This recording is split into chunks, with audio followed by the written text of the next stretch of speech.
جیسا کہ ہم جانتے ہیں کہ ہر انسان کا حساب کتاب اس کے علم کے مطابق ہی ہوگا، اور پوچھ گچھ اتنی ہی ہوگی جتنا علم اس کو دیا گیا ہے۔ اگر معاملہ اس طرح ہونا ہے تو ہمارے دین میں زیادہ سے زیادہ علم حاصل کرنے اور اس کو لوگوں تک پہنچانے کی ترغیب اور مطالبہ کیوں کیا گیا ہے؟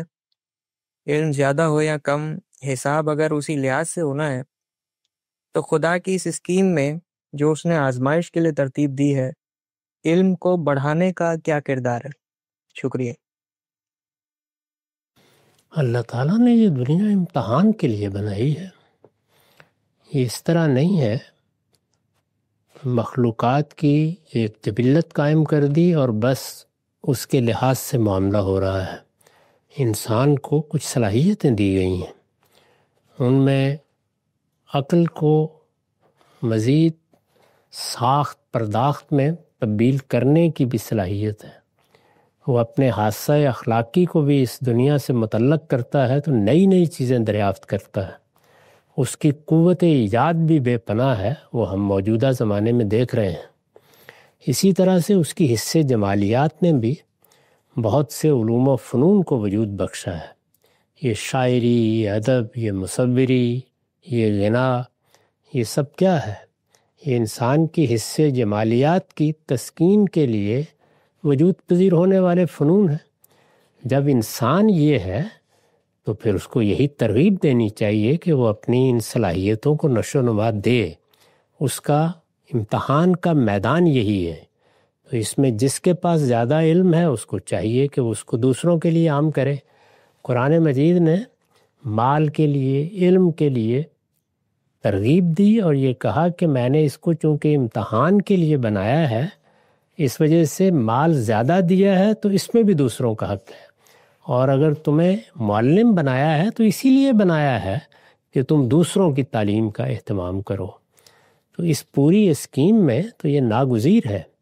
البتہ کیونکہ یہ دنیا قاعدوں پر بنی ہے، اس لیے اللہ تعالیٰ نے انسان کی رعایت کرتے ہوئے یہ نہیں کیا کہ آخری درجے کے علم پر ہر شخص کا امتحان ہوگا، بلکہ لوگوں کے حالات کے لحاظ سے اس کے 3 درجات کر دیے ہیں۔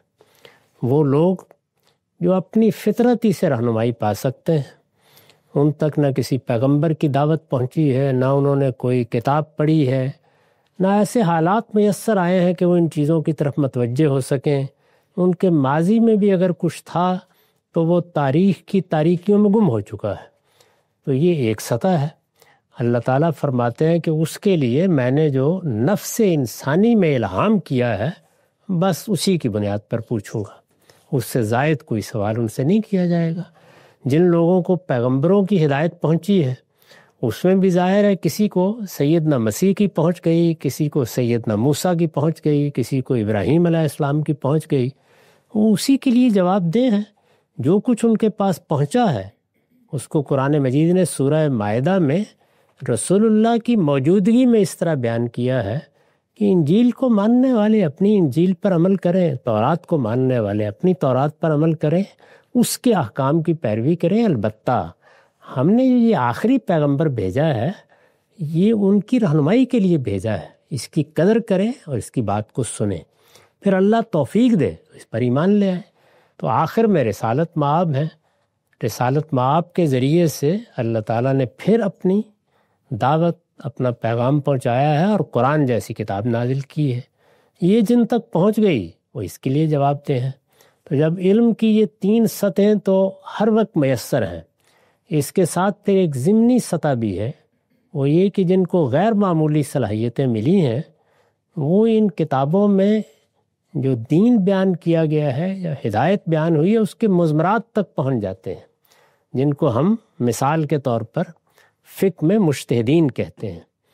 تو یہ ساری سطحیں یکساں نہیں ہیں، جس کو جو میسر ہے وہ اس کے مطابق اللہ کے سامنے جواب دہ ہے، اور اوپر کی سطح کے لوگوں کی ذمہ داری ہے کہ وہ نیچے یہ پیغام پہنچاتے چلے جائیں۔ دونوں کام ہونے ہیں۔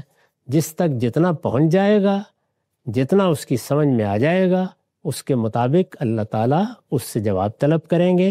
پیغمبر کی موجودگی میں بھی وہ لوگوں سے یہ کہہ رہے ہیں کہ پیغمبر کو مانو، اور پیغمبر کے ماننے کے بارے میں اب کوئی تردد نہیں ہونا چاہیے، لیکن جب تک تم مان نہیں رہے ہو اس وقت تک تمہیں پہلے سے موجود ہدایت ہی پر عمل پیرا ہونا۔